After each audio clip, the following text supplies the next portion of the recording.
Ngayong umaga, ako ay bumalik dito sa 103rd Infantry Brigade. Dati akong commander dito sa 103rd Infantry Brigade. At ako ay masaya na nakabalik dito sa Campo Ranao dahil 2.5 years ako dito sa Marawi. No? 2.5 years. Simula nung Marawi Siege hanggang dun sa panahon na naging brigade commander ako. Pero bago ako naging brigade commander at pumunta dito sa Marawi, nakarating na ako dito nung ako ay civilian pa. Ako ay high school. At kaya ako nakarating dito dahil yung uncle ko, si General Felix Browner Jr., ang dating brigade commander dito sa Marawi.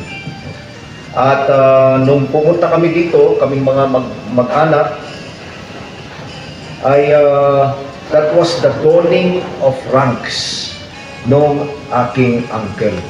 No? Dawning of ranks. Yun rin yung nakita nyo kanina dito. No? Nung linagay ko yung rango na general kay General Montoya, that is the dawning of ranks. Ganun din ang nangyari nung panahon ng uncle ko. Pero ang nag-dawn ng kanyang rank ay si Governor Ali Dimaporo. Ali Dimaporo. At doon sa harap ng ating grandstand or ano man tawag doon, no? Doon naka-formation yung mga sundalo at doon nagkaroon ng dawning of ranks.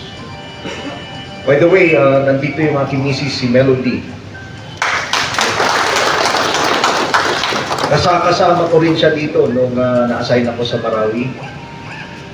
And then, ikwento ko lang, no? Magkwento na lang ako para alam nyo yung mga nangyari. Sino dito yung mga taga 103rd na naabutan ko? Taas kamay. 103rd Brigade. Yan. Isa, dalawa. Yan. Napakarami nila, no? Nasa field na yung mga iba. Oo. Yung mga hijab troopers, no, si Sergeant Espinas, dating hijab trooper, no, yung mga naka-hijab, kasama ko dito.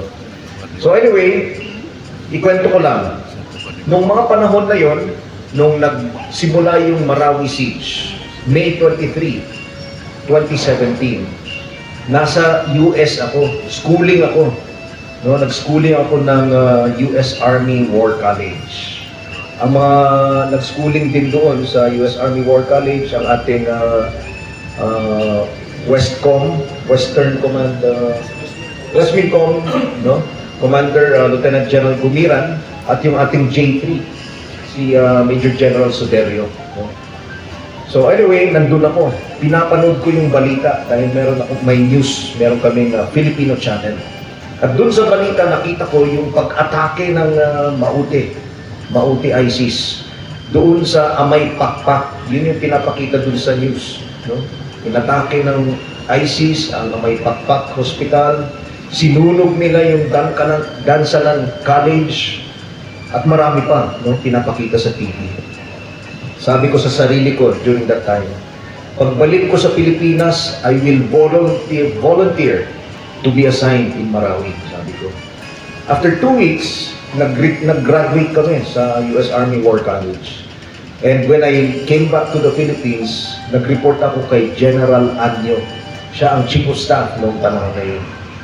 Tinanong ako ni General Anyo, ano ang natutunan mo dun sa US Army War College? So, sinabi ko sa kanya, sir, ito yung mga natutunan ko. Sabi niya sa akin, tamang-tama, gamitin mo yan sa Marawi. Sabi niya. So, tuwang-tuwa ako. Hindi pa ako nagsabi na, sir, I would like to volunteer to go to Marawi. Inutusan lang niya ako na pumunta dito. So, that is why nag-report ako dito. At ginawa muna akong Deputy Commander ng Task Force Ranao. Task Force Ranao. Ang trabaho nun ng Task Force Ranao is to secure the perimeter of the main battle area. Ang boss ko noon, ang commander ko was General Ray, also the commander of the Special Forces Regiment. Yung ibang mga commanders, yung commander ng 1st Scout Ranger Regiment, commander ng Light Reaction Regiment, nandun sila sa loob ng main battle area. Nandun sila sa loob. So, yung kampo namin noon, nagkampo kami dito sa building ng provincial capital. Diyan kami na. Dahil pati yung pag-administer ng governance ng city at ng province noon na nagkakagulo ay sa atin muna, sa military muna binigay. So tayo yung nag-control. Plus the fact that martial law was declared by President Duterte during that time. So tayo ang may control dito sa area. So anyway, natapos natin yung gera in 5 months. Sino dito yung lumaban sa Marawi Siege? Taas kamay. Yan. No? Ito sila. At may mga kasama ako ng mga opisyal na kasama namin dun during that time, nung Marawi Siege. Si Major General Soderio, siya ang G3 Operations Officer ng 1st Infantry Tabak Division. So yung mga plano ng pag-atake, plano ng lahat ng planning natin, no? Yung kampanya natin was made by Major General Soderio. Kasama ko rin dito si Major General Flores. Flores. Battalion Commander ng 63rd Infantry Battalion. Hindi siya yung una na pumasok dito.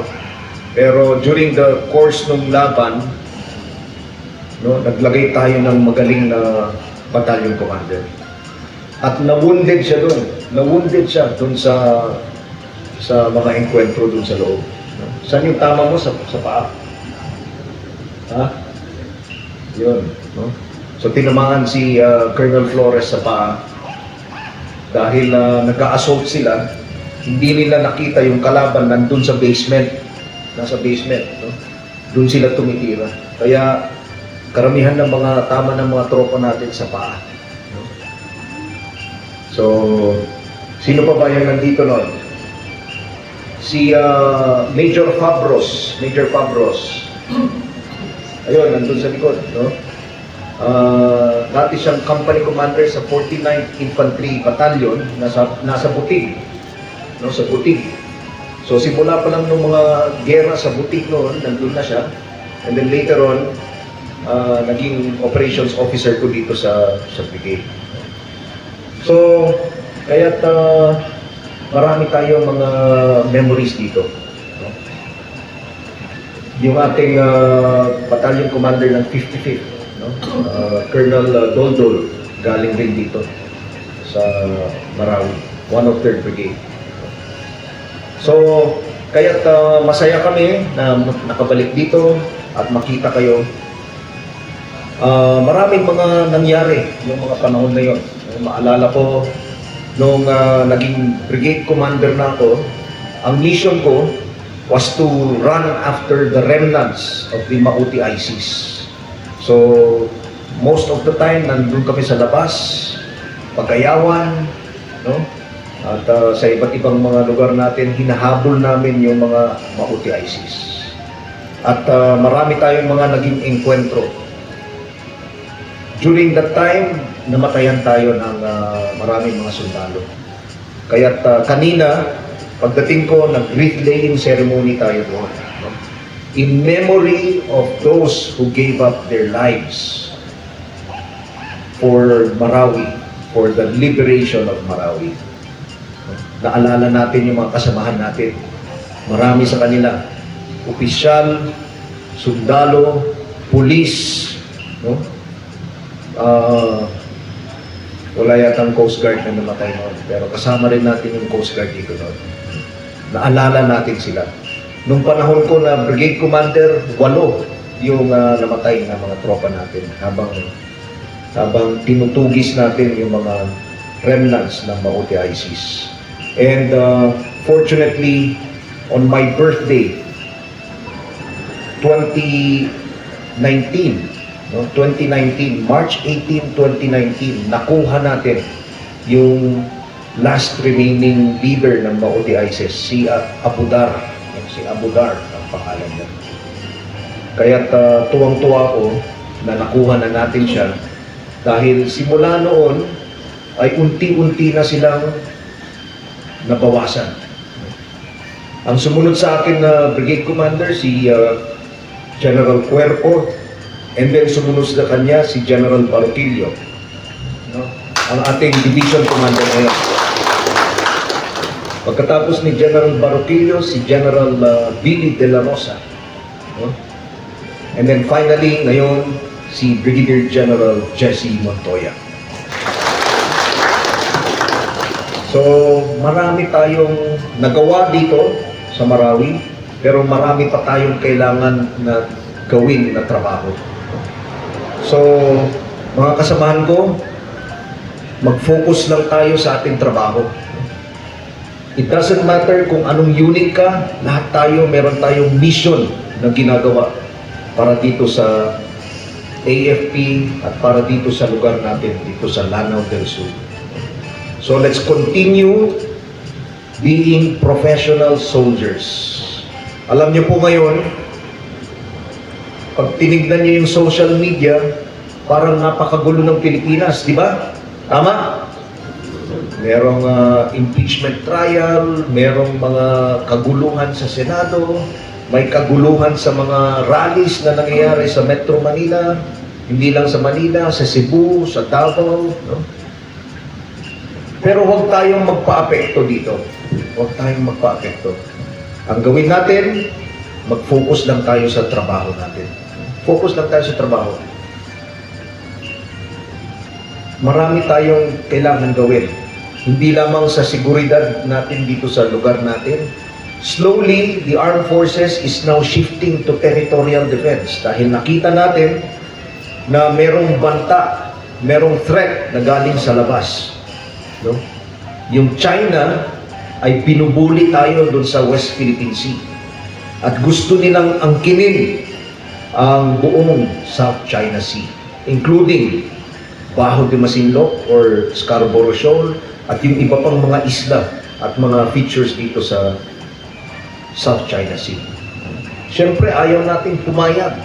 Ayaw natin pumayag. Dahil ngayong July 12, we are celebrating our 10th year anniversary of the 2016 arbitral ruling. Ano ba ang sinabi ng 2016 arbitral ruling? Ang sinabi doon, illegal yung claim ng China doon sa mga features dito sa South China Sea. Kaya malakas yung loob natin na ipaglaban yung ating karapatan, ipaglaban yung ating karagatan, at ipaglaban yung ating kinabukasan. So, mga kasamahan, yun lang ang pakiusap ko sa atin. Let us continue to be solid. Dapat nagkakaisa tayo. And that we should always be professional. Alam natin yung trabaho natin bilang sundalo at huwag na tayong makialam pa sa politika. Klaro ba yun? Yan. So, pag meron kayo nababasa sa social media, karamihan mga fake news naman, huwag tayong maniwala sa mga fake news. Huwag tayong magpa-apekto sa mga nababasa natin sa social media. Let's just focus on our jobs. No? Focus tayo sa mga pamilya natin. Let us focus on our well-being, physical and mental well-being. So, alam niyo naman, lahat tayo nagkakaroon ng problema. Tama? Yan. Sino dito ang walang problema? Taas kamay. Yan. So, kita nyo, lahat tayo may problema. Pati mga opisyal natin, may mga problema yan. No? Kala nyo, pa-smile-smile lang sila, pero malaki ang problema nila. Lahat tayo may problema. Pati ako, may problema. So, kahit na marami tayong problema, alalahanin natin parati na habang may buhay, may pagsubok. Okay? May pagsubok parati yan.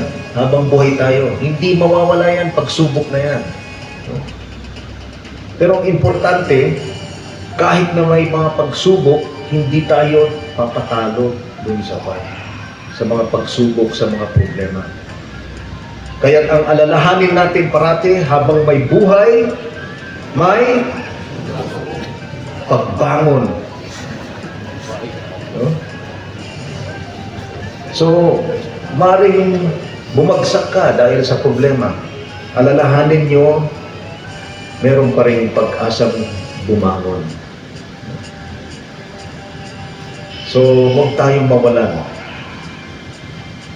Habang may buhay, may pag-asa. Yan. Huwag tayong mawalan ng pag-asa. So, ang importante, dapat buhay ka. Tama? Dapat buhay ka. So, yun ang gusto kong mensahe sa inyong lahat. Napakasarap ang mabuhay. Kahit na may problema, basta't isipin nyo lang na may pag-asa. Okay? So, once again, maraming salamat sa pagtanggap ninyo sa akin ngayong umagang ito. Ako'y masaya na makabalik dito at makita kayong lahat na assign dito. Hindi naman mahirap ma-assign sa Marawi, di ba? Yan. Basta't enjoy lang. But at the same time, kailangan focus natin sa trabaho natin. Yung tunay na trabaho natin. Alright. So, congratulations sa mga accomplishments ninyo. At I am confident that with your leadership, no, yung mga leaders natin, I am confident na marami pa kayong magiging accomplishments dito sa inyong lugar. So, congratulations in advance.